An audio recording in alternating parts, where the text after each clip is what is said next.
নমস্কার। মহামতি অনন্তলালের অপার অনুগ্রহে ভারত কথার গ্রন্থিমোচনের 1005তম পর্বের আলোচনায় আমরা উপস্থিত হয়েছি। আমরা শান্তি পর্বের অন্তর্গত মহাভারতের মধ্যে সৃষ্টির বিশ্ব সৃষ্টি নিয়ে যে বিভিন্ন আলোচনাগুলো রয়েছে বিভিন্ন পর্বে, সেগুলির একটি সামগ্রিক রূপ, তার একটা সামগ্রিক পরিচয় আমরা আপনাদের কাছে নানা পর্বের মধ্যে দিয়ে পর্বান্তরের মধ্যে দিয়ে আলোচনা করে চলেছি। এই মূল আলোচনাটি আরম্ভ হয়েছে, আপনারা জানেন, ব্রহ্মর্ষি অসিত দেবল এবং দেবর্ষি নারদের মধ্যে এক কথোপকথন বা নারদের এক জিজ্ঞাসার মধ্যে দিয়ে। সেই আলোচনাকে প্রধান করেই আমরা এই দীর্ঘ আলোচনা করে চলেছি। এইখানে এই আলোচনা চলতে চলতে এমন একটি জায়গায় আমরা এসে পৌঁছেছি, সেই আলোচনার মধ্যে দেখতে সেখানে আমরা দেখছি, তাকে যদি মোটামুটি আমরা একটা সাম আপ করি, তাহলে যে পরিচয়টা আমরা পাচ্ছি সেখানে খুব পরিষ্কার করে এই আলোচনার মধ্যে আমরা দেখছি যে দেবর্ষি নারদকে ব্রহ্মর্ষি অসিত দেবল বলছেন, এই জল, আকাশ, পৃথিবী, বায়ু, তেজ, এই পাঁচটি হচ্ছে মহাভূত। এবং এই পঞ্চভূত হতেই উৎকৃষ্ট সৃষ্টির হয়েছে, অর্থাৎ এই পঞ্চভূত থেকেই এই বিশ্ব সৃষ্টি হয়েছে। এবং তারপরেই 5 থেকে তিনি এসেছেন অষ্টতত্ত্বে। মহাতত্ত্ব যেটি রয়েছে সেই তত্ত্বের কথা বলছেন। সেই অষ্টতত্ত্বটি কি? সৃষ্টির 8টি উপাদান। সেটি কি না, এই 5টি মহাভূত, যে 5টি মহাভূতের কথা আমরা শুনেছি, অর্থাৎ জল, আকাশ, পৃথিবী, বায়ু, তেজ, এই 5টি মহাভূত, এবং তার সাথে কাল অর্থাৎ সময়, এবং পরমাত্মা আর প্রকৃতি। পরমাত্মা শুধু নয়, পরমাত্মার সাথে প্রকৃতিও যুক্ত হয়েছে। প্রকৃতি, পরমাত্মা হচ্ছে নির্গুণ, তার সাথে সগুণ প্রকৃতির এসে যুক্ত হয়েছে। এই সগুণ প্রকৃতি যুক্ত হওয়ার ফলেই আমরা দেখেছি যা সবিশেষ ছিল তা বিশেষ হয়ে উঠল। অর্থাৎ কারণের সাথে সেই শক্তি বা প্রকৃতি যখন এসে যুক্ত হলো, তখন তার সাথে ভাব, প্রকৃতি অর্থাৎ ভাব বা গুণ, এই 3 ধরনের গুণের সেখানে এসে যোগ হলো। সত্য, রজ, তম, এই 3 ধরনের গুণ বা ভাব, এই 8টি পদার্থ, পঞ্চমহাভূত, সময় বা কাল, পরমাত্মা এবং প্রকৃতি। প্রকৃতি বলতে এখানে ওই 3টি ভাব বা 3টি গুণের উপাদান। এই সব মিলিয়ে 8টি হচ্ছে স্থায়ী পদার্থের মধ্যে দিয়ে এই বিশ্ব সৃষ্টি হয়েছে। এবং এখানে খুব পরিষ্কার করে বলছেন, এই 8টি পদার্থ থেকেই প্রাণীর সৃষ্টি এবং এই বিশ্ব সৃষ্টি, এবং তাতেই লয়। প্রাণীগুলো এবং তাদের সৃষ্টি যেমন এই পদার্থ হতে, তাদের লয়ও হচ্ছে কিন্তু এরই মধ্যে। অর্থাৎ যা থেকে তাদের উৎপত্তি, তাদের বিনাশের পরে সেই উপাদানগুলো আবার সেই কারণের মধ্যেই মিশে যাচ্ছে। অর্থাৎ এই পঞ্চমহাভূত, সময়, পরমাত্মা এবং প্রকৃতি, অর্থাৎ অভাবং ইয়ান্তি তেষব তেভ্যশ্চ প্রভবান্তপি বিনিষ্ট ওপি চ তান্নেব যন্তর্ভবতি পঞ্চধা। এর মধ্যেই তাদের থেকে উৎপন্ন হচ্ছে এবং তার অন্তে তার মধ্যেই তারা আবার মিশে যাচ্ছে। তারপর আরেকটু বিস্তৃত করে আমরা গত পর্বে দেখেছি, আরেকটু বিস্তৃত করে সেখানে আলোচনা হয়েছে প্রাণীর দেহ থেকে। প্রাণীর দেহ সৃষ্টি হচ্ছে এই পৃথিবী থেকে। কর্ণ সৃষ্টি অর্থাৎ এই শ্রবণ শক্তি সৃষ্টি হচ্ছে সেই আকাশ থেকে, যার গুণ হচ্ছে শব্দ। চক্ষু সৃষ্টি হচ্ছে সেই তেজ বা সূর্য থেকে। প্রাণ সৃষ্টি হচ্ছে বায়ু থেকে, এবং রক্ত সৃষ্টি হচ্ছে জলের থেকে। এবং বলেই তারা বলছেন চক্ষু, নাসিকা, কর্ণ, ত্বক এবং জিহ্বা এই পাঁচটি ইন্দ্রিয় পাঁচটি বিষয়ের জ্ঞানের কারণ। এই পাঁচটি ইন্দ্রিয়ের দ্বারা সেই পাঁচটি বিষয়কে মানুষ উপভোগ করতে পারে। এবং এই পাঁচটি ইন্দ্রিয় দর্শন, শ্রবণ, ঘ্রাণ, স্পর্শন এবং রসনা এর তার আলাদা আলাদা তার ক্রিয়া রয়েছে। ইন্দ্রিয়রা অচেতন বলে রূপ, রস, গন্ধ, শব্দ, স্পর্শ তারা কিন্তু বুঝতে পারে না। কিন্তু যে মুহূর্তে তারা যে মুহূর্তে চৈতন্যের সাথে যুক্ত হয়, অর্থাৎ যে মুহূর্তে সেখানে তারা প্রাণের সাথে, প্রাণ অর্থে চৈতন্যের সাথে তারা যেই মুহূর্তে যুক্ত হয়, সেই মুহূর্তেই তারা রূপ, রস, গন্ধ, বর্ণের আস্বাদ নিতে সক্ষম হয়। এবং তারপরেই বলছেন এই যে পঞ্চ ইন্দ্রিয়, এই ইন্দ্রিয় থেকে চিত্ত হচ্ছে শ্রেষ্ঠ, চিত্ত থেকে মানে হৃদয় থেকে মন হচ্ছে শ্রেষ্ঠ, মন থেকে বুদ্ধি হচ্ছে শ্রেষ্ঠ, এবং বুদ্ধি থেকে সেই পরমাত্মা, যাকে প্রত্যগাত্মাও বলা হচ্ছে, তিনি হচ্ছেন তার মধ্যে থেকে শ্রেষ্ঠ। চিত্তম ইন্দ্রিয় সংঘাত পরতস্মাৎ পরং মনঃ মানসস্তু পরা বুদ্ধি ক্ষেত্রজ্ঞ। সেই প্রাণ বা হৃদয় বা প্রত্যগাত্মা, যাকে ক্ষেত্রজ্ঞ বলা হয়েছে, তা তিনি বুদ্ধির চেয়েও শ্রেষ্ঠ। ক্ষেত্রজ্ঞ বুদ্ধিত পর। এই যে পাঁচটি ইন্দ্রিয়, তার কাজ, এই সমস্ত কাজই অর্থাৎ ইন্দ্রিয়র যা কিছু কর্ম তা একমাত্র ক্রিয়াশীল হয় সেই ক্ষেত্রজ্ঞ বা সেই প্রাণের কারণে, প্রাণের উপস্থিতির অর্থাৎ কারণে এই দেহর সমস্ত ইন্দ্রিয়গুলি সজীব হয়ে ওঠে, তারা কাজ করতে পারে। অর্থাৎ প্রাণই হচ্ছে আসল। এখানে এই ক্ষেত্রজ্ঞ বা সেই প্রাণকেই সবচাইতে গুরুত্ব দেওয়া হয়েছে। এবং তারপরেই আমরা যে গুণের কথাগুলো পেয়েছি, সেই গুণের মধ্যে সাত্ত্বিকী গুণকে শ্রেষ্ঠ গুণের কথা বলা হয়েছে। কেন বলছে? সাত্ত্বিকী গুণের মধ্যে মানুষ যা পায়, অন্য দুটি গুণের মধ্যে থেকে মানুষ তা পায় না। সাত্ত্বিকী গুণকে অনেকে আমরা মহাভারত বলেছে শান্ত গুণ, গত দিনের আলোচনার মধ্যে আমরা তা দেখেছি, অর্থাৎ শান্ত গুণ। আর তমগুণের মধ্যে একটা দেখেছি আমরা মোহচ্ছন্ন, অর্থাৎ মোহ আসক্ত, একটা মোহচ্ছন্ন অবস্থা রয়েছে। আর সেখানে রজগুণের মধ্যে মানুষের মধ্যে সেখানে একটা বিকার, একটা উগ্রতা, একটা জ্বালা এরকমভাবে লক্ষ্য করেছি। কিন্তু সত্যগুণ হচ্ছে শান্ত গুণ। এই সত্যগুণের মধ্যে কি আছে? সত্যগুণ থাকার ফলে মানুষের ধর্ম, এই ধর্ম এখানে তার ক্রিয়াশীলতা, তার স্বভাব, অর্থাৎ সত্যগুণের মধ্যে দিয়েই একজন প্রাণী তার স্বভাবকে সঠিকভাবে অনুধাবন করতে পারে, স্বভাবকে সে লাভ করে। আর কি লাভ করে? কেবল স্বভাব না, সত্যগুণ মানুষের মধ্যে যদি বেশি পরিমাণে থাকে, অর্থাৎ ইন্দ্রিয় ইত্যাদির মধ্যে যে গুণ, অর্থাৎ সেই পঞ্চমহাভূতের মধ্যে তো তিনটি গুণেই থাকে, সত্যগুণ, রজগুণ, তমগুণ। এই পঞ্চভূত এই গুণান্বিত হয়েই তো প্রাণ সৃষ্টি করে।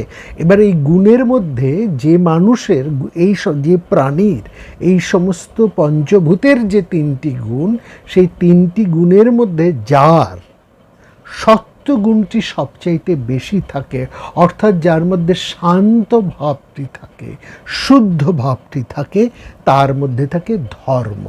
ধর্ম অর্থে সে তার নিজের প্রকৃত স্বভাবটির পরিচয় সে লাভ করতে পারে।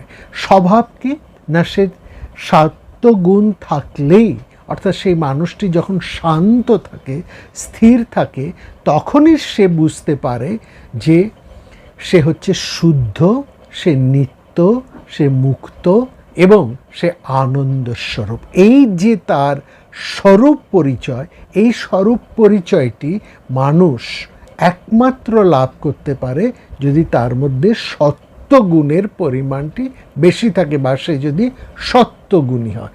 যদি সে তমগুণী হয় তাহলে সে মোহচ্ছন্ন হয়ে থাকে, তার অন্য কিছু বিচার করার, বোঝার কোনো রকম অবকাশই থাকে না।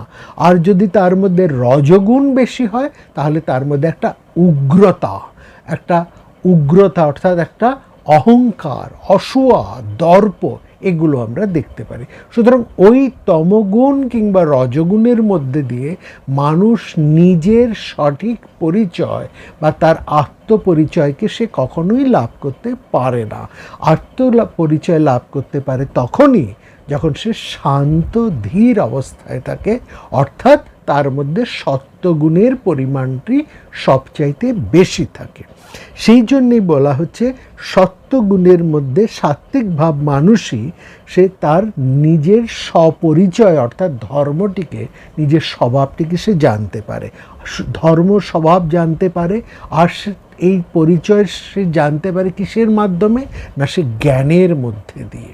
হ্যাঁ, জ্ঞান অর্থাৎ শুদ্ধ জ্ঞানের উদয় হয়, এবং শুদ্ধ গুণ জ্ঞানকে সে যখন লাভ করে তখন সে যে কোনো কার্য সে সিদ্ধি লাভ করে, কর্মকুশলতা তার মধ্যে থাকে।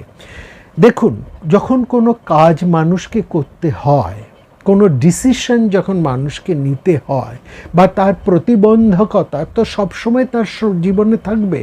শরীর থাকলে, সংসারে থাকলে নানাবিধ বিঘ্ন থাকবেই, এটা কে এড়ানো যাবে না। প্রতিবন্ধকতা থাকবে, বিঘ্ন থাকবে, উৎসাহের পথ তার চলতে হবে, এইগুলো তার থাকবেই। এগুলোকে কেউ এড়াতে পারে না। শরীর থাকলে শরীরের ধর্ম থাকবে। সংসারে সে যখন উপস্থিত হয়, সংসারের যে সমস্ত গুণাবলী, সংসারের যা পরিস্থিতি, তা তাকে ফেস করতেই হবে, সেগুলো তাকে সামনাসামনি হতেই হবে। সেক্ষেত্রে সে যদি নিজে মোহচ্ছন্ন হয়ে থাকে কিংবা অস্থির হয়ে থাকে, অর্থাৎ মূঢ়তা মানে কিং কর্তব্য বিমূঢ়তা, তাহলে সে কখনোই ডিসিশন নিতে পারবে না। কি করবে সে নিজেই ঠিক করে উঠতে পারে না। এটাকে বলে কিং কর্তব্য বিমূঢ়। এই যে বিমূঢ়তা, অর্থাৎ এটা আসে মোহগ্রস্ত অবস্থা থেকে। এই মোহগ্রস্ত বা তমগুণী কিন্তু কখনোই সে তার ডিসিশনটাকে সঠিকভাবে নিতে পারে না।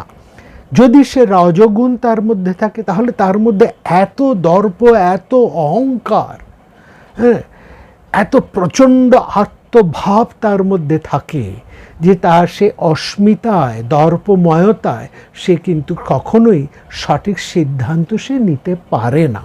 এটাও আমরা বারবার দেখেছি। এই জিনিস রামায়ণের মধ্যে আমরা রাবণের মধ্যে দেখেছি, এই জিনিস আমরা মহাভারতে দুর্যোধন এবং অন্যান্যদের মধ্যে আমরা এই জিনিসটা দেখেছি। অর্থাৎ মোহচ্ছন্ন কখনো তারা হয়ে পড়ছেন, না হয়তো তারা প্রচণ্ডভাবে দর্পী হয়ে পড়ছে। একমাত্র মাথা ঠান্ডা রেখে বিষম পরিস্থিতির মধ্যে মানুষ কিন্তু যা করণীয় সঠিক সিদ্ধান্তটি সে সঠিক সময়ে নিতে পারে। এই সঠিক সিদ্ধান্ত সঠিক সময়ে নিতে হলে স্বাভাবিকভাবেই তাকে শান্ত থাকতে হবে, তাকে ধীর স্থির হতে হবে। এইটি হচ্ছে এই সত্য অবস্থার কারণ। যে মানুষ সঠিক সিদ্ধান্ত নিতে পারে সঠিক সময়ে, সেই কার্যসিদ্ধি করতে তারই কার্যসিদ্ধি হয়। সে তাকেই বলা হয় কর্মকুশল বা কুশলী পুরুষ।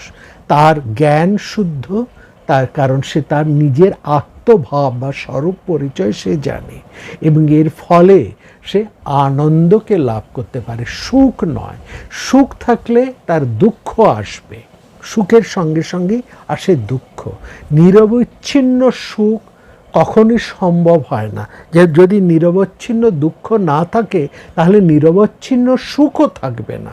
কিন্তু সুখ এবং দুঃখর পারে চলে যাওয়া যে আনন্দ অবস্থা, এই আনন্দ অবস্থা একমাত্র একজন সাত্ত্বিক পুরুষ বা সত্যগুণের ফলেই সে সেই জিনিসটিকে লাভ করতে পারে। সুতরাং এই সাত্ত্বিক পুরুষের মধ্যেই সেই আনন্দের স্মৃতি, কর্মকুশলতা, শুদ্ধ জ্ঞান এবং আত্মপরিচয়ের ভাবটি সবসময় জাগরুক থাকে। এই সঙ্গে আমরা এখানে আরও অষ্টাদশ গুণের অষ্টাদশ তত্ত্বের কথা এখানে বলা হচ্ছে। এই অষ্টাদশ তত্ত্ব কি, অর্থাৎ ধাপে ধাপে আমরা দেখছি ব্রহ্মর্ষি অসিত দেবল এই সৃষ্টির উপাদানের কথা দেবর্ষি নারদের কাছে ধাপে ধাপে তুলে ধরেছেন। পঞ্চমহাভূতের সাথে অহংকারের সাথে তিনি যুক্ত করলেন সেই পরমাত্মা বা প্রত্যগাত্মাকে, এবং সাত থেকে এবার তিনি তুলে নিচ্ছেন একেবারে একভাবে অষ্টাদশ বা 18টি গুণের কথা।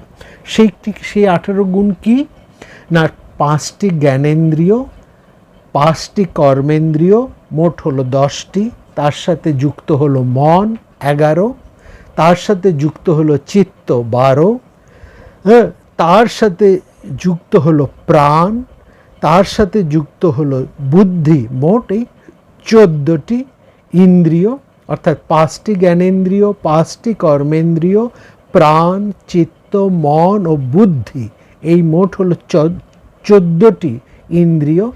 তার সঙ্গে 3 ধরনের ভাবের কথা যে আমরা বললাম, ভাব বা গুণ, সাত্ত্বিক, রাজসিক এবং তামসিক ভাব।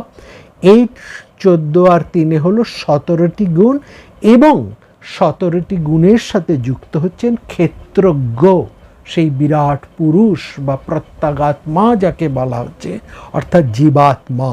এই জীবাত্মা এই নিয়ে মোট হচ্ছে অষ্টাদশ তত্ত্ব।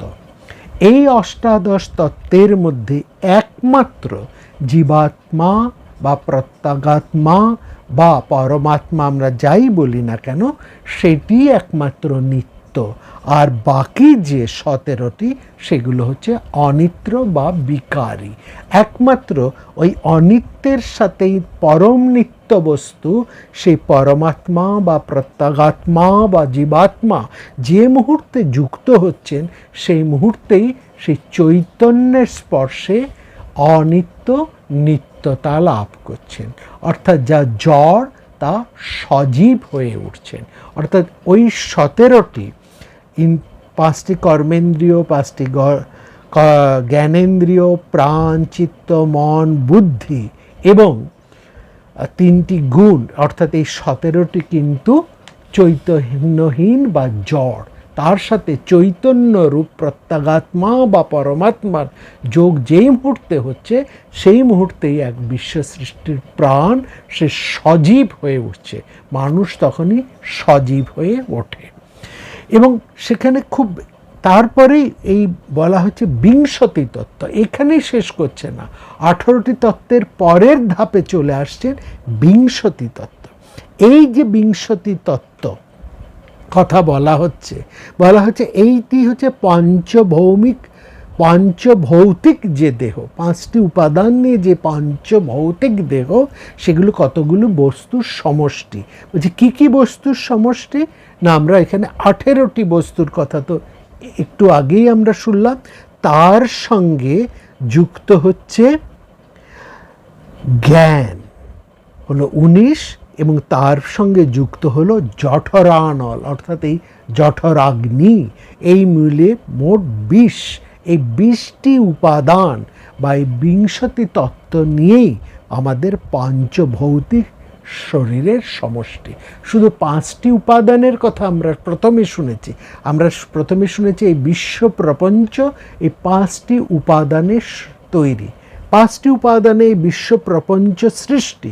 কিন্তু মানুষের দেহ, এই প্রাণী দেহ, তার মধ্যে কিন্তু রয়েছে এই 5টি উপাদান যেমন রয়েছে, তার সঙ্গে রয়েছে আরও 4টি প্রাণ, চিত্ত, মন ও বুদ্ধি, এই আরও 4টি ইন্দ্রিয়, তার সঙ্গে রয়েছে 3টি ভাব, এই 17টি, এবং এই 17টির সঙ্গে যে মুহূর্তে সেই পরমাত্মা যুক্ত হচ্ছেন, তখন এগুলো জড় থেকে চৈতন্যে পরিবর্তিত হচ্ছে, তখন জীব চৈতন্যময় হয়ে উঠছে। এই চৈতন্যময় যখন হয়ে যাচ্ছেন, চৈতন্যের সংযোগ যে মুহূর্তে ওই 17টি বস্তুর সাথে যুক্ত হচ্ছে, অর্থাৎ যা আমরা অষ্ট তত্ত্বের মধ্যে জেনেছি, যে মুহূর্তে ওই 17টি উপাদানের সাথে প্রাণ এসে, এই পরমাত্মা এসে যুক্ত হলেন, সেই সঙ্গে সঙ্গে মানুষ পেল আরও দুটি, আরও 3টি বিষয়। কি কি? তার মধ্যে 17টির সঙ্গে যুক্ত হলেন পরমাত্মা, বলে এই 18টি তত্ত্ব। এই যে মুহূর্তে সেই পরমাত্মা যুক্ত হলেন, সেই মুহূর্তে তার জ্ঞানের উদয় হলো, এবং সঙ্গে সঙ্গে তার জঠরানলেরও উপাদান হলো। জ্ঞান এবং এই শরীরকে, জ্ঞান এই শরীরকে ক্রিয়াময় রাখে, এবং জঠরানল এই শরীরের পুষ্টি বৃদ্ধি করে। জ্ঞানের সাথে এই জঠরানলের কিন্তু অঙ্গাঙ্গী সম্পর্ক। এবং শুধু তাই নয়, এই জ্ঞান এবং এই জঠরানল অর্থাৎ এই জঠরাগ্নি, এই দুটি এসেছে, লক্ষ্য করবেন, যে মুহূর্তে এই জড় পদার্থের 17টি সেই ইন্দ্রিয়ের সাথে, 17টি জড় পদার্থের সাথে 10টি 5 5 10 মন এবং 3টি ভাব, এই 17টির সাথে যে মুহূর্তে প্রাণ যুক্ত হচ্ছে, যে মুহূর্তে সেই নিষ্ক্রিয় অচৈতন্য জড়বস্তু যে মুহূর্তে পরমাত্মার স্পর্শে, তা যে মুহূর্তে চৈতন্যময় হয়ে উঠলেন, কারণ পরমাত্মা চৈতন্য, এই চৈতন্যময়ের যোগ হওয়ার সঙ্গে সঙ্গে সেখানে দুটি জিনিস আমরা পেলাম। একটি আমরা পেলাম জ্ঞানকে, আর দ্বিতীয়টি আমরা পেলাম এই জঠরানল বা জঠরাগ্নিকে। এই দুটি ভীষণ ইম্পর্টেন্ট। এই দুটি না থাকলে প্রাণ থাকে না, আবার প্রাণ না থাকলে এই দুটিও তার মধ্যে আসে না। এই জায়গাটা বোঝার। প্রাণ না থাকলে অন্যগুলির ক্রিয়া হয় না, অন্য কোনো ইন্দ্রিয় ক্রিয়া করতে পারে না। সেটা যেমন ঠিক, সেরকম এই প্রাণ বা এই পরমাত্মাকে ক্রিয়াশীল, এই চৈতন্যকে ধরে রাখার জন্য জ্ঞান এবং জঠরানলেরও কিন্তু বিশেষ ভূমিকা রয়েছে। এই দুটি ওই চৈতন্যের সঙ্গে সঙ্গেই আসে, যেন চৈতন্যকে ধরে রাখার একটি পাত্র, উপাদান হিসেবে। চৈতন্য থাকলে সেখানে সৃষ্টি হয় জ্ঞানের। মানুষ অচৈতন্য, মানুষের তো কোনো জ্ঞান বুদ্ধি থাকতে পারে না, এটা সহজ। আর কি, এই সমগ্র শরীরটা যদি পুষ্ট না থাকে, তাহলে সেখানে কিন্তু চৈতন্য থাকতে পারে না। শরীরের যদি শক্তি না থাকে, তাহলে সে মুহুর্মুহু অচৈতন্য হয়ে পড়ে। আমাদের শরীর যদি যখন খারাপ হয়, যখন আমাদের অপুষ্টিতে আমরা ভুগি, বা উপবাসের দীর্ঘ উপবাস, খাবার জল না পেলে, তখন আমাদের প্রাণবায়ু শরীর থেকে যেন নির্গত হয়ে চলে যায়। সেই বুদ্ধের উদাহরণ আমরা দেখেছি। বুদ্ধ প্রতিজ্ঞা করেছিলেন, ওই আসনে বসে যতক্ষণ না তিনি বোধি লাভ করছেন, ততক্ষণ পর্যন্ত তিনি আসন ত্যাগ করবেন না। কিন্তু তিনি যে মুহূর্তে খাদ্য জল ত্যাগ করলেন, ধীরে ধীরে তার প্রাণবায়ু শরীর থেকে বেরিয়ে এলো, অর্থাৎ উপবাস, এই প্রাণবায়ু শরীর থেকে বেরিয়ে যেতে লাগলো। সুতরাং সেই মুহূর্তে আমরা দেখেছি সুজাতার আনা সেই পায়েস তিনি গ্রহণ করে তিনি শরীরে বল ফিরে পেলেন, অর্থাৎ সেই শক্তি ফিরে পেলেন। তার সেই চৈতন্য আবার বোধিক্রিয়া হয়ে উঠল, তিনি বুদ্ধত্ব লাভ করলেন।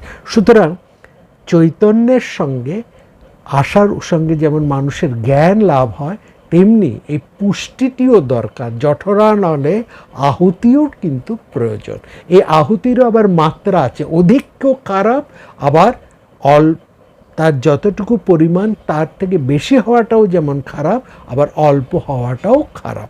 সুতরাং আমরা দেখছি এই 18 প্লাস জ্ঞান এবং জঠরানল, এই মিলিয়ে এই বিংশতি তত্ত্ব একটি শরীর সৃষ্টির ক্ষেত্রে বিশেষ গুরুত্বপূর্ণ। এবং সেখানেই বলছেন এই যে মহান, একে বলা হচ্ছে মহান, অর্থাৎ এই পরমাত্মাকে, এই প্রাণকে বলা হচ্ছে মহান। মহান সংধায়তি এতৎ শরীরং, সেই মহানকে কে ধরে রাখে? বলছে বায়ুনা সহ, এই বায়ু কথাটি আসে পার, তস্য প্রভাবযুক্তস্য নিমিত্তং দেহ ভেদনে। এইটি বিশেষ গুরুত্বপূর্ণ। আজকে আমাদের আলোচনার বিষয় হচ্ছে এই প্রাণ বায়ু। মহান সংধারায়তি এতৎ শরীরং বায়ুনা সহ তস্য প্রভাব যুক্তস্য নিমিত্তং দেহ ভেদনে। প্রাণ বায়ুর সাথে জীবাত্মা এই শরীরকে রক্ষা করছেন। আবার শরীর নাশের সময় এই প্রাণবায়ু সেই পরমাত্মার সাথেই বেরিয়ে যান। এই বায়ু পরমাত্মাকে নিয়ে শরীরে যে মুহূর্তে উপস্থিত হন, শরীর সজীব হয়ে ওঠে, প্রাণময় হয়ে ওঠে, চৈতন্যময় হয়ে ওঠে। আবার এই প্রাণ বায়ু যখন বেরিয়ে যায়, তখন সেই সজীব প্রাণ নির্জীব হয়ে পড়ে, সে চৈতন্যহীন হয়ে মৃত্যু হয়। এই প্রাণবায়ু, আমরা এইখানে এই প্রাণবায়ুর এক বিশেষ আলোচনাটি আমরা করব। এটি এই সৃষ্টি তত্ত্বের মধ্যে রয়েছে, যে কথাটি খুব বিশদ করে একটু গভীরতার সঙ্গে ব্রহ্মর্ষি অসিত দেবল দেবশ্রী নারদের কাছে অত্যন্ত গুরুত্বপূর্ণভাবে এই কথাটি তুলে ধরেছেন। হ্যাঁ, আপনারা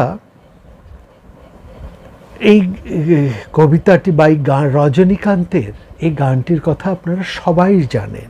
সেখানে বলা হয়েছে সেই গানটির মধ্যে, আছো অনল অনিলে চির নভনীলে ভূধর সলিলে গহনে, আছো বিটপি লতায় জলদের গায় শশী তারকায় তপনে।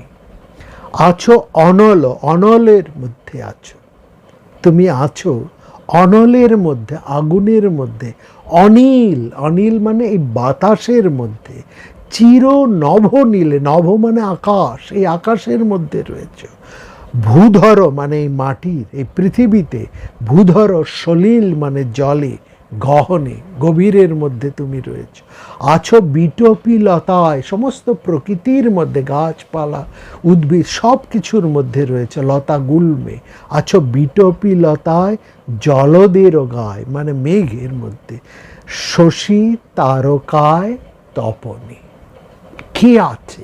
সেই যে কথাটি এখানে, সেই প্রাণ বায়ুর কথাই যেন এখানে বলা হচ্ছে। হ্যাঁ, কিভাবে সেটি বলা হচ্ছে আমরা এই প্রাণবায়ু নিয়ে একটু আলোচনা করব আমরা মোটামুটিভাবে আজকে যতটুকু সম্ভব হবে, এবং তারপরের আরেকটি পর্বের মধ্যে আমরা যাব। দেখুন এখানে প্রাণবায়ুটি কত গুরুত্বপূর্ণ সেই বিষয়টি নিয়ে এখানে আলোচনা। সৃষ্টিতত্ত্বের ধাপে ধাপে চলতে চলতে এবার আমাদেরকে পরিচয় করিয়ে দিচ্ছেন সেই বায়ুর সাথে বা প্রাণ বায়ুর সাথে।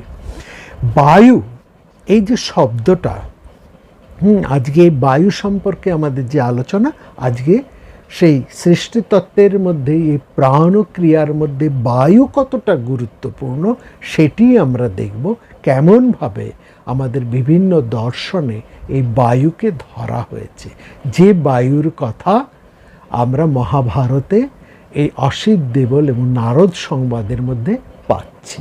হ্যাঁ, বায়ু আজকে তার প্রথম পর্ব। বায়ু শব্দের মধ্যে বা ধাতু, এটা হচ্ছে সবচাইতে গুরুত্বপূর্ণ। বা ধাতু থেকে এই বায়ু শব্দটা এসছে।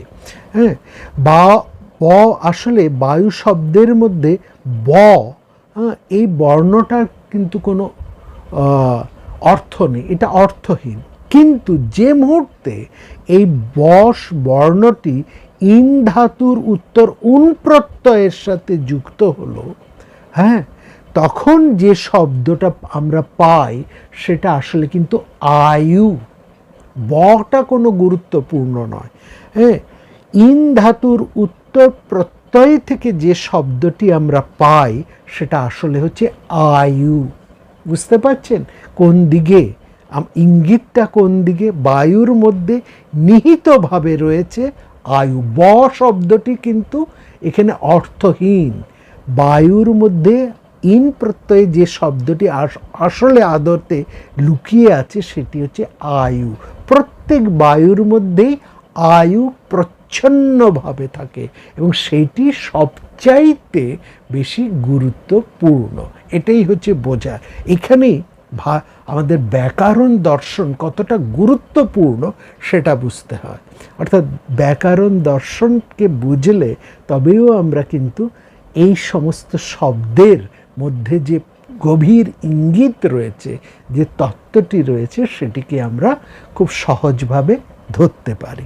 হ্যাঁ, আয়ু এবং বায়ু এক্ষেত্রে একেবারে সমার্থক হয়ে যাচ্ছে, তাই না?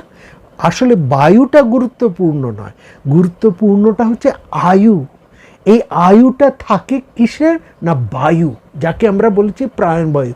একটু আগে আমরা শুনেছি এই শরীরের মধ্যে সেই প্রাণ বায়ুর সংযোগে চলে আসে, আর অর্থাৎ বায়ু যেন সেই প্রাণকে, সেই প্রত্যগাত্মাকে এই শরীরের মধ্যে স্থাপন করে, আবার বিনাশের সময় সেই বায়ুই সেই প্রত্যগাত্মাকে নিয়ে এই শরীর থেকে প্রস্থান করে। অতএব বায়ু এবং আয়ু হচ্ছে সমার্থক। ইন ধাতুর উত্তর উন প্রত্যয়ের থেকে শব্দটি আমরা পাচ্ছি আয়ু, যা বায়ুর মধ্যে ভীষণভাবে গভীরভাবে লুকিয়ে আছে এবং সেটি হচ্ছে আসল তাৎপর্য। জন্ম থেকে মৃত্যু পর্যন্ত যে কোনো প্রাণীর আয়ুর সঙ্গে বায়ুর কোনো পার্থক্য নেই, কাজেই বকারের কোনো অর্থ নেই। অর্থটি হচ্ছে বায়ুর মধ্যে অন্তর্নিহিত যে প্রত্যয়গত যে আয়ু শব্দটি লুকায়িত আছে, সেইটি হচ্ছে সবচাইতে গুরুত্বপূর্ণ। এখানে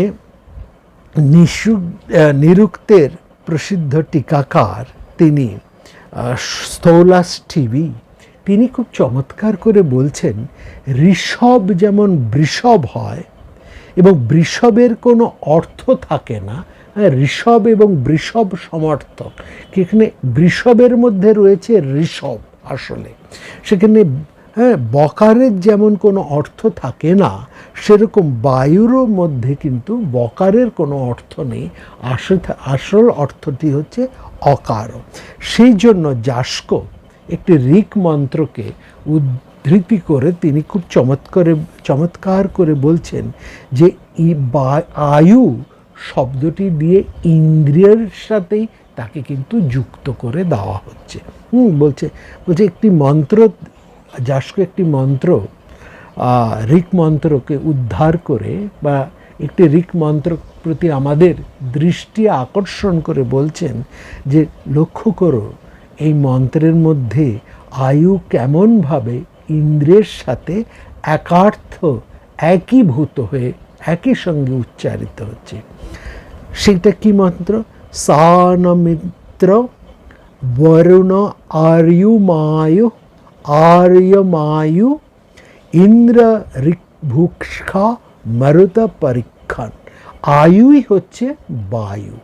কারণ কেন আয়ুকে বায়ু বলছে? কারণ সে চলে, সে বহমান, তার মধ্যে অয়ন রয়েছে, অয়ন গতি, অর্থাৎ সে চলমানতা আছে বলেই প্রাণ চলে, এই সৃষ্টি চলে। আয়ুশ্চ বায়ুর অনয়, তার মধ্যে অয়ন গতিটি রয়েছে। হ্যাঁ, আয়ু আসলে বায়ু এবং তার ই ধাতুর সঙ্গে, ই ধাতুর অর্থও কিন্তু চলা, ই ধাতুর অর্থ হচ্ছে চলা, এবং ই ধাতুর সাথে উন প্রত্যয় এলেই আমরা অয়নাত্মক বা অয়ন গতিকে আমরা পাই। অয়ন থেকেই তো এই বৎসরের মধ্যেও তো সে অয়নের গতি রয়েছে না, আহ্নিক গতি রয়েছে, যার ফলে বছরের পর বছর সময় একটা প্রবাহিত হয়ে চলে। এই যে চলমান আয়ুর মধ্যে সেখানে সেই চলমানতা রয়েছে বলেই বায়ুর এতটা গুরুত্ব, এবং তাকে ইন্দ্রের সাথে যুক্ত করে দেওয়া হচ্ছে। ইন্দ্রের সাথে যুক্ত করা, ইন্দ্র হচ্ছে সমস্ত ইন্দ্রিয়ের অধিপতি, একাদশ ইন্দ্রিয়ের অধিপতি হচ্ছেন ইন্দ্র। সেই ইন্দ্রের সাথে যখনই আয়ু যুক্ত হচ্ছে তখনই সমস্ত ইন্দ্রিয়গুলো যেন সজীব হয়ে উঠছে, তারা তাদের কাজ সমস্ত কিছু করতে পারছে, তখন তারা তাদের প্রাণ প্রতিষ্ঠা হচ্ছে, তারা চলমান হয়ে আছে, তারা সক্রিয় হয়ে উঠছে। সুতরাং এই ইন্দ্রিয়গুলোকে সক্রিয় করে কে না বায়ু। এর সক্রিয় করে বলেই, অর্থাৎ বায়ুর মধ্যে সেই আয়ুত্ব রয়েছে, সেই আয়ু ব্যাপারটা রয়েছে। এই আয়ুর স্পর্শে যা বায়ুর মতনই প্রবহমান, তার ফলে একজন মানুষ তার সমস্ত ইন্দ্রিয় নিয়ে সে ক্রিয়াশীল, সৃষ্টিশীল হয়ে ওঠে। সেখানেই বলছে বায়ুমস্য রক্ষিতা মাহ, সেই বায়ু যেন আমাদেরকে সবসময় রক্ষা করে। এবার এখানে দেখুন আরো কত চমৎকার করে এই বায়ুর কথাটি এখানে বলা হচ্ছে, যে আসলে বলছেন কেবল ইন্দ্র নয়, ইন্দ্র, বায়ু, যম এবং ব্রহ্ম সবই কিন্তু ওই আয়ুরই বিভিন্ন রূপ। বলছে এই যে আয়ু, বলছে যে আয়ুর মানে বায়ু, সূর্য, ইন্দ্র, এই সবই হচ্ছে একই দেবতা, একই দেবতা। হ্যাঁ, এবং শুধু এরাই নয়, ঋগ্বেদের মধ্যে যে অগ্নির কথা, যে বায়ুর কথা, যে যমের কথা, এরা সবাই কিন্তু সেই পরমাত্মারই প্রকাশ, অর্থাৎ প্রত্যেকেই যেন সেই আয়ুরই প্রকাশ স্বরূপ। এক সদ বিপ্রা বহুদা বদন্তি অগ্নি যম মাতরিষ্যামরাসু। এই যে মাতরিষ্যা শব্দটি, ইট ইজ ভেরি ইম্পর্টেন্ট। মাতরিষ্যা শব্দের অর্থ কি? মাতরিষ্যা শব্দের অর্থ হচ্ছে অন্তরিক্ষের শ্বাসবায়ু বা অন্তরিক্ষের যে বায়ু, তাকে বলা হয় মাতরিষ্যা। হ্যাঁ, অর্থাৎ এক সদ বিপ্রা বহুদা বদন্তি, একই মানুষের বুদ্ধিমানেরা, জ্ঞানীরা নানাভাবে তাকে বলে থাকেন। সেটা কি? তাকে বলে, কেউ বলে অগ্নি, কেউ বলে তাকে যম, কেউ বলে তাকে মাতরিষ্যা। যে নামেই বলো না কেন, আসলে সবই হচ্ছে এক। সেই একটা কি না, সে একটাই হচ্ছে সেই প্রাণবায়ু বা আয়ু, যাকে আমাদের প্রাণ বা আত্মা বা পরমাত্মা বলা হয়। হ্যাঁ, এই মাতরিষ্যাই হচ্ছেন অন্তরিক্ষের শ্বাসবায়ু। এবং সেই ক্ষেত্রে যাস্ক আর এই মন্ত্র তাৎপর্যের ব্যাখ্যা করতে গিয়ে তিনি বলছেন যে এই দুলক, অন্তরিক্ষ এবং ভূলোক, হ্যাঁ, এই সব কিছুর মধ্যেই সেই সূর্য অথবা ইন্দ্র বা অগ্নি যাই থাকুক না কেন, সবার মধ্যে সেই বায়ু কিন্তু রয়েছেন। বায়ু সব কিছুর মধ্যেই এই তিন ভূলোকের মধ্যে, দুলোকের মধ্যে, অন্তরিক্ষ লোকে কিংবা ভূলোকে, প্রত্যেক জায়গার মধ্যেই রয়েছে কিন্তু সেই বায়ু। এবং সেই বায়ুই হচ্ছে বিশ্ব আত্মার অধিদেবতা। তিস্র এব দেবতা ইতি নৈরুক্তা। অগ্নি পৃথিবী স্থান, পৃথিবীর মধ্যে রয়েছেন অগ্নি, বায়ুর বা ইন্দ্র বা অন্তরিক্ষে রয়েছেন বায়ু, সূর্য দুস্থান, এবং সূর্য রয়েছেন সেই ভূলোকের মধ্যে। হ্যাঁ, দুলোকের মধ্যে রয়েছেন সূর্য, অন্তরিক্ষে রয়েছেন সেই বায়ু, এবং পৃথিবীর মধ্যে রয়েছেন অগ্নি। এই সবটার আদত কথা হচ্ছে বায়ু। বায়ুই হচ্ছে আসলে, এবং সেই বায়ুই প্রত্যেক প্রাণীর দেহে, প্রত্যেক মানুষের দেহে আত্মা বা প্রাণ রূপে অবস্থান করেন বলে তাকে বলা হয় প্রাণবায়ু। এবং সেই প্রাণবায়ুই হচ্ছে একজন প্রাণীর বা একজন মানুষের জীবনের মূল কারণ। অর্থাৎ সেই আত্মা বা সে ব্রহ্ম আদতে সেই বায়ু ছাড়া আর কিছুই নয়। আয়ং বৈ ব্রহ্মা ও বায়ং পাবতে, অর্থাৎ এই ব্রহ্ম আদতে এই পবন বা সেই বায়ু। ঐতরেয় ব্রাহ্মণ আরও একটু এগিয়ে গিয়ে আরও স্পষ্ট করে বলছেন, এই যে আকাশে বিদ্যুৎ, বৃষ্টি, চন্দ্র, আদিত্য, অগ্নি এবং এই সারা পৃথিবীতে পরিব্যাপ্ত যে বায়ু, এইটাই হচ্ছে পঞ্চদেবতা। আমরা যেমন পঞ্চভূতের কথা বলছি, সেই পঞ্চভূতের পঞ্চদেবতার কথা এবার বলছেন ঐতরেয় ব্রাহ্মণ। বলছে বিদ্যুৎ অর্থাৎ তেজ, বৃষ্টি অর্থাৎ রস, চন্দ্র হচ্ছে সেই মাধুর্য, সেই রস, আদিত্য সেই তেজ, এবং বায়ু আর অগ্নি অর্থাৎ এই যে আকাশ, বাতাস, মাটি, জল, এই যে পঞ্চ উপাদান, তার পঞ্চদেবতা হচ্ছে বিদ্যুৎ, বৃষ্টি, চন্দ্র, অগ্নি এবং বায়ু। বলছে এই পঞ্চদেবতা যদিও তারা আলাদা আলাদা নাম, কাউকে আমরা বিদ্যুৎ বলছি, কাউকে বৃষ্টি বলছি, কাউকে চন্দ্র বলছি, কাউকে অগ্নি বলছি, কাউকে আদিত্য বলছি, আসলে এরা প্রত্যেকেই কিন্তু বায়ুর এক একটি রূপ। অর্থাৎ বিদ্যুতের মধ্যেও সেই বায়ু আছে, বৃষ্টির মধ্যেও বায়ু আছে, চন্দ্র, আদিত্য এবং অগ্নির মধ্যেও সেই বায়ু আছে। অর্থাৎ এই পঞ্চদেবতাই হচ্ছে বায়ুর এক একটি আলাদা আলাদা লীন। অর্থাৎ এই পঞ্চদেবতা বায়ুর মধ্যেই লীন হয়ে থাকেন এবং বায়ু থেকেই তাদের সৃষ্টি হয়। এখানে বায়ু হচ্ছে এত গুরুত্বপূর্ণ। তামেতা পঞ্চদেবতা পরিম্রিয়ন্তে বিদ্যুৎ বৃষ্টিশ্চন্দ্রমা আদিত্য অগ্নি। এই বায়ু অন্তরিক্ষে সঞ্চরণ করেন এবং তিনি ব্রহ্ম নামে পরিচিত। ব্রহ্মকেও এখানে বলা হচ্ছে সেই বায়ু, যিনি অন্তরিক্ষে সঞ্চরণ করেন। এই অন্তরিক্ষে সঞ্চরমান যে বায়ু, তাকেই বলা হচ্ছে ব্রহ্ম। অয়মেব ব্রহ্ম শব্দেন বিবক্ষিত, তাকেই ব্রহ্ম বলছে। কোন ব্রহ্ম? না ইয়ং বায়ু পর্বত অন্তরিক্ষতে সঞ্চরতি, সমস্ত কিছুর মধ্যে যে বায়ু সঞ্চরমান, তিনি হচ্ছেন বায়ু। এবং এই বায়ুর যে সঞ্চরমানতা, এই যে বায়ুর মধ্যে একটা সঞ্চরমানতা যে গুণটি রয়েছে, এই জন্য ঐতরেয় বা ব্রাহ্মণ এই বায়ুকেই বলছেন অগ্নি, বায়ুকেই বলছে যজ্ঞ।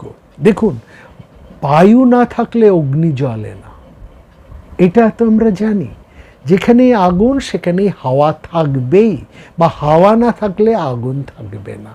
সুতরাং হাওয়া এবং অগ্নি, অর্থাৎ সেই জন্যেই ঐতরেয় ব্রাহ্মণ এই বায়ুকেই বলেছে অগ্নি। তিনি যজ্ঞের প্রণয়নকারী, এবং যখন প্রশ্বাস বায়ু আমরা গ্রহণ করি তখনই অগ্নিহোত্রের কর্ম আরম্ভ হয়।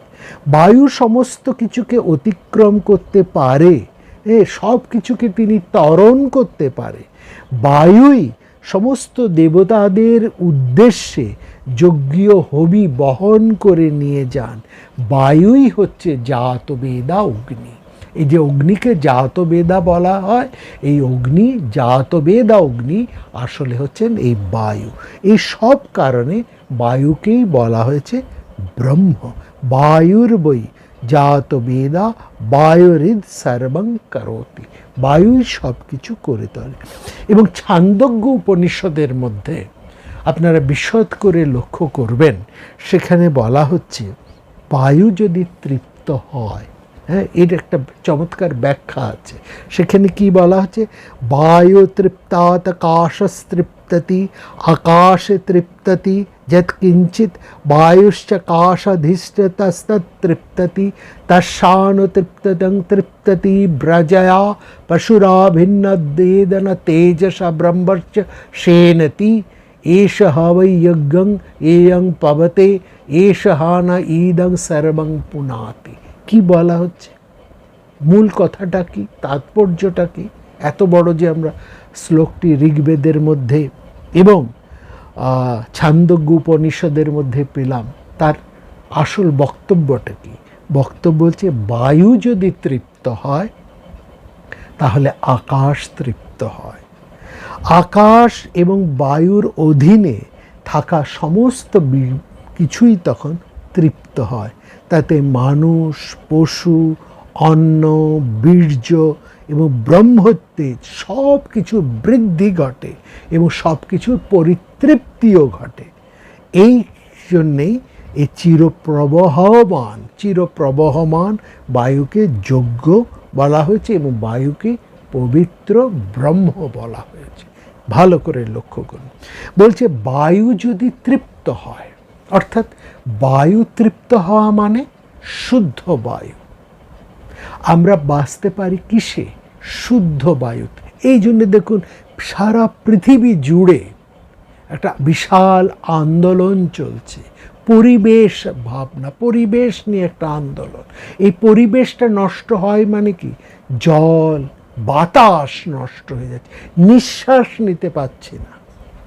এমন পরিস্থিতি হয় যে মানুষ ভালো করে নিঃশ্বাস নিতে পারে না। নিঃশ্বাস নিতে সে যদি ভালো করে না নিতে পারে তাহলে সে বাঁচবে কি করে? বায়ু দূষণের ফলে প্রকৃতি দূষণ ঘটে, বায়ু দূষণের ফলে জল দূষণ ঘটে, বায়ু দূষণের ফলে অন্ন দূষণ ঘটে, তার ফলে প্রাণের দূষণ হয়, তার ফলে সৃষ্টির দূষণ ঘটে, সৃষ্টি লোপ পায়। এই জন্য বায়ু দূষণ হচ্ছে সব বায়ুর পবিত্রতা। বায়ু দূষণ থেকে বায়ুকে শুদ্ধ রাখা, পবিত্র রাখাটাই এত গুরুত্বপূর্ণ। সেই জন্যই বলছে বায়ু তৃপ্ত হলে এই আকাশ তৃপ্ত হয়।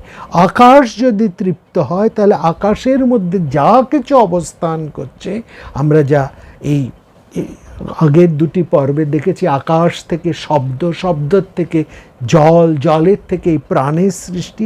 তার মানে আকাশকে, এই পরিবেশকে, এই শূন্যকে শুদ্ধ রাখতে আমরা তখনই পারবো যদি আমরা বায়ুকে শুদ্ধ রাখতে পারি। আর বায়ু শুদ্ধ রাখলেই প্রাণ শুদ্ধ থাকে, অর্থাৎ পৃথিবীতে আমরা বেঁচে বর্তে থাকতে পারবো। পৃথিবীর সব কিছু শুদ্ধ হয়, তাতে মানুষ, পশু, অন্ন, বীর্য, তার পুষ্টি, তার শক্তি এবং ব্রহ্মতেজ সব কিছুই পরিতৃপ্ত হয়, সব কিছুই শুদ্ধ হয়ে পরিতৃপ্ত হয়ে ওঠে। এই কথাটি এখানে বলা হয়েছে। সেখানে বলছে সমস্ত কিছুই এই বায়ুর শুদ্ধতার উপরে নির্ভর করে এবং সেজন্যই খুব চমৎকার করে ছান্দোগ্য উপনিষদের মধ্যে বলছে বায়ুই হচ্ছে যজ্ঞ, বায়ুই হচ্ছে ইন্দ্র, বায়ুই হচ্ছে সোম এবং সূর্যের সাথে বায়ু একাত্ম। বায়ুর ব্যাপ্তি এবং পবিত্রতা সেটা এত গুরুত্বপূর্ণ যে এই জন্যে এই বৈদিক ভাবনায় বায়ু কেবলমাত্র বাতাস নয়, সূর্য এবং অগ্নির মধ্যে যে মহা তেজস্কর শক্তি, ঝড় ঝঞ্ঝার মধ্যে যে মরুৎ এর রয়েছে, তার সবই কিন্তু বায়ুর সঙ্গে একীভূত হয়ে আছে। বায়ুর মধ্যে সেই মরুৎ রয়েছে যার সাথে ইন্দ্র একাকার হয়ে আছে। এই নিয়ে একটা খুব চমৎকার কাহিনী আছে। খুব পুরাণকারেরা দেখবেন এই সমস্ত তত্ত্বকে, এই কঠিন বৈদিক ভাবনাকে কি অপূর্বভাবে কাহিনীর মধ্যে দিয়ে তার সেটাকে পরিবেশন করে রাখেন। অর্থাৎ আমরা কি জানলাম? আমরা জানলাম যে বায়ু যদি শুদ্ধ থাকে তাহলে প্রাণ শুদ্ধ থাকে, এই বিশ্ব প্রকৃতি শুদ্ধ থাকে এবং সমস্ত কিছু পরিতৃপ্ত হয়, ব্রহ্ম তেজ পর্যন্ত অক্ষুণ্ণ থাকে। আর বায়ু দূষিত হলে ব্রহ্ম তেজও নষ্ট হয়, সেক্ষেত্রে বায়ুকেই ব্রহ্ম বলা হয়েছে। এবং সেখানে বলা হচ্ছে, বেদের মধ্যে বলা হয়েছে যে মরুৎ শক্তি, ঝড় ঝঞ্ঝা প্রবল যারা, তাদের শক্তিকে তো মরুৎ বলা হয়, তারা হচ্ছে ইন্দ্রের ভাই। এইভাবে কাহিনীকাররা বলা হচ্ছে।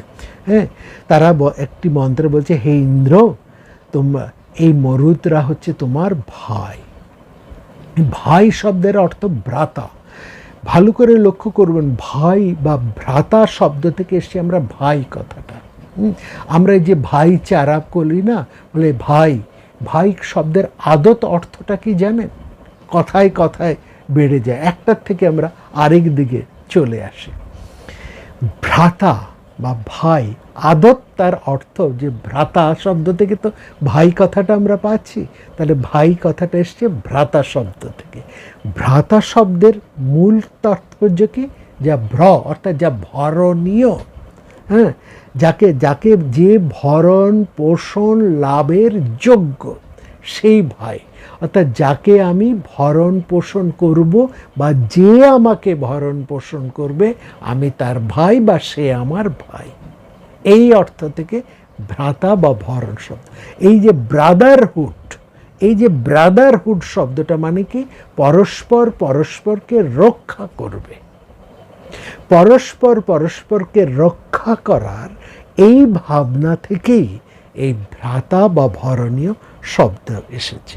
সুতরাং সেখানে বলছে, ইন্দ্র, এই মরুদরা হচ্ছে তোমার ভাই, তুমি এদেরকে রক্ষা করবে, এরাও তোমাকে রক্ষা করবে। এখানে একটা চমৎকার গল্প আছে। বলছে অদিতি মাতার গর্ভ থেকে মরুতরা জন্মগ্রহণ করেছেন, সেই অর্থে মরুতরা ইন্দ্রের ভাই। এখানে একটা পুরাণের মধ্যে একটি গল্প আছে, এই গল্পটি রামায়ণের মধ্যেও আছে। আমরা ভেবেছিলাম রামায়ণের মধ্যে এই কাহিনীটি আপনাদেরকে শোনাবো, কিন্তু যখন এই প্রসঙ্গ এসে গেল, তখন আমরা এই প্রসঙ্গের মধ্যে এই কাহিনীটি আজকে শোনাচ্ছে, এর তাৎপর্য নিয়ে আমরা আসব পরের পর্বে। কাহিনীটি কি? রামায়ণের মধ্যে আছে, ভগবান বিষ্ণু তিনি বরাহ রূপে, নৃসিংহ রূপ অবতারে, এই দুই মানে নৃসিংহ অবতারে তিনি দিতির, একবার বরাহ অবতারে আরেকবার নৃসিংহ অবতারে, এই দুটি অবতারে তিনি দিতির দুই মহাশক্তিধর পুত্র, এক যে দিতির থেকে দৈত্যদের জন্ম, হ্যাঁ, অদিতি থেকে দেবতাদের জন্ম আর দিতির থেকে দৈত্যদের জন্ম। তো এই দিতির দুই শক্তিশালী পুত্র ছিল, একজন হচ্ছেন হিরণাক্ষ, আরেকজন হচ্ছেন হিরণ্যকশিপু।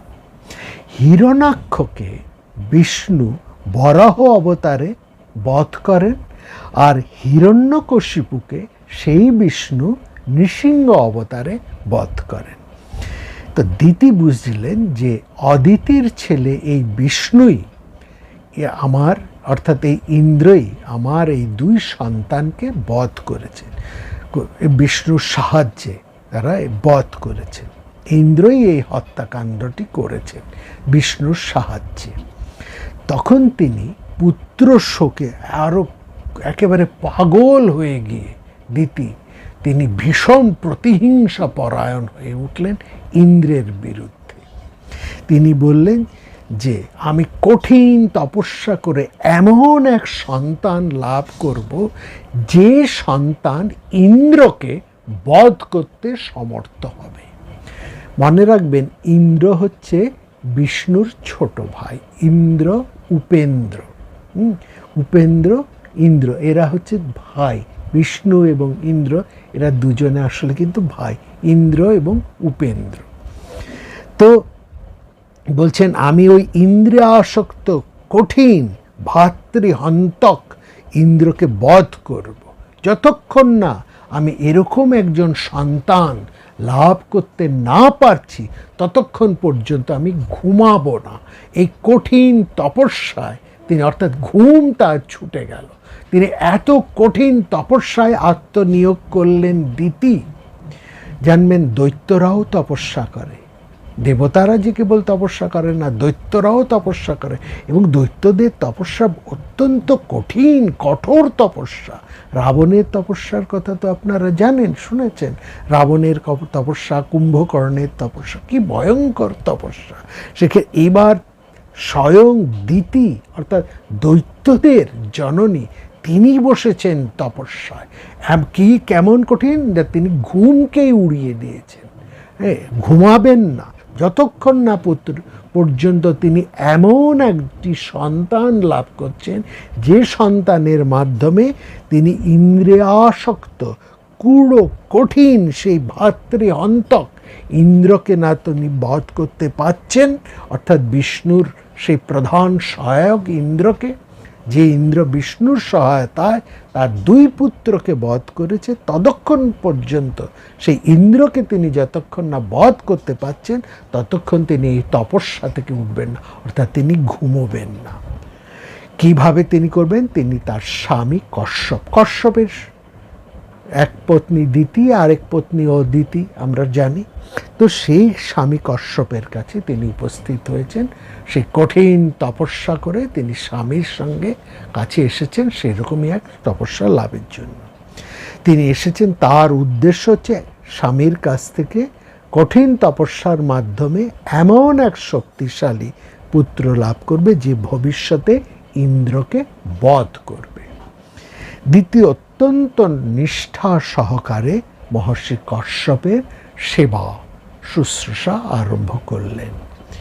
পত্নীর এই সেবায় কশ্যপ অত্যন্ত প্রীত হলেন, কিন্তু হঠাৎ দিতি কেন এত এমনভাবে তপশ্চারিণী হয়ে উঠেছেন, কেন এত নিষ্ঠা ভরে তার সেবা করছেন? মনে মনে কশ্যপ একটু উদ্বিগ্ন হলেন।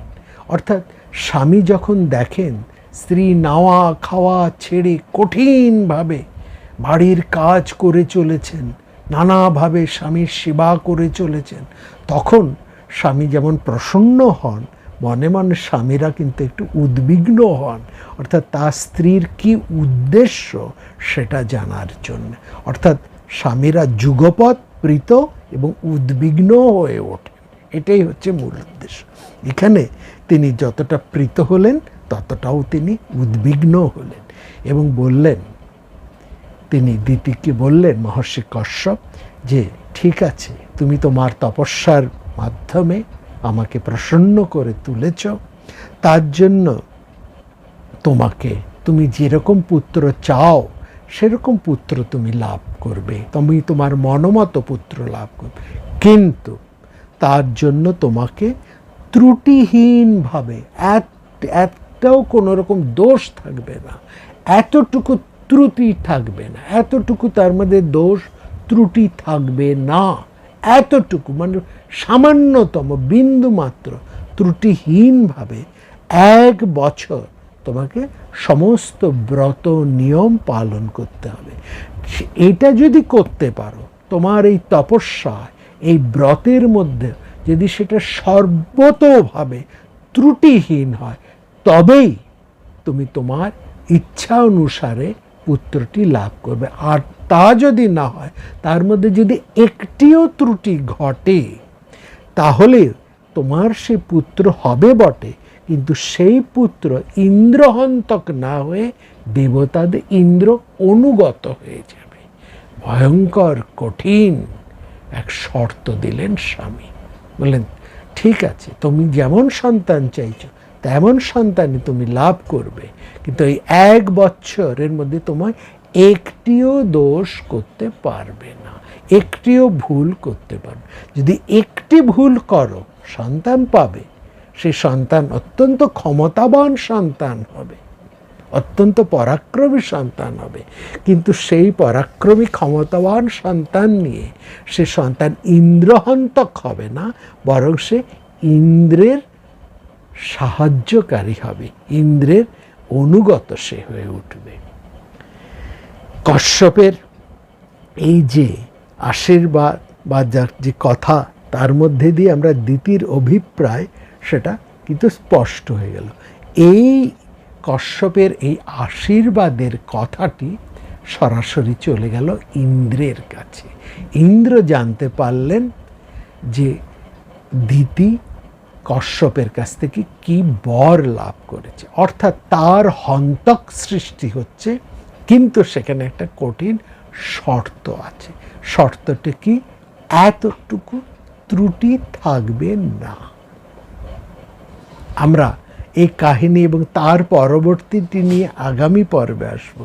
একটি কথা শুধু এখানে বলে রাখি, সেটা হচ্ছে এই যে বায়ু, এই বায়ু কিন্তু নিশ্ছিদ্র, বায়ুর কিন্তু কোনো ফাঁক থাকে না।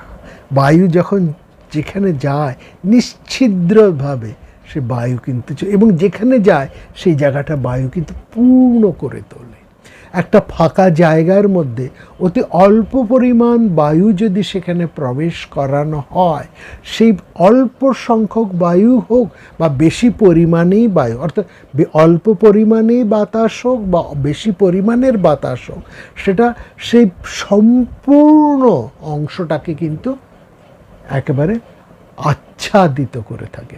অর্থাৎ এটা নয় যে অনেক বেশি পরিমাণ স্থানের জন্য, স্থানের মধ্যে যদি অল্প পরিমাণ বায়ু প্রবেশ করে, সেটা সেই স্থানের খানিকটা অংশ অধিকার করে থাকে আর বাকিটা অংশ ফাঁকা থাকে, তা কিন্তু নয়।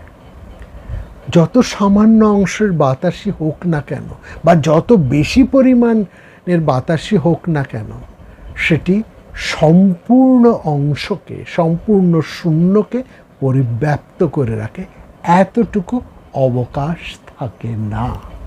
এই কথাটি মনে রাখতে হবে।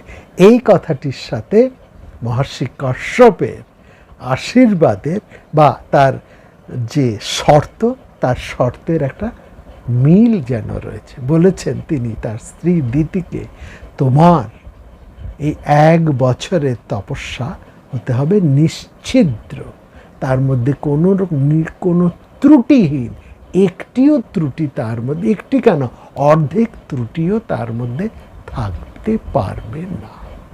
খবর পৌঁছে গেল ইন্দ্রের কাছে। এরপর কি হলো বা এই বায়ুর কি গতি, সেটাই আমরা জানব আগামী পর্বে। প্রাণারাম প্রাণারাম প্রাণারাম।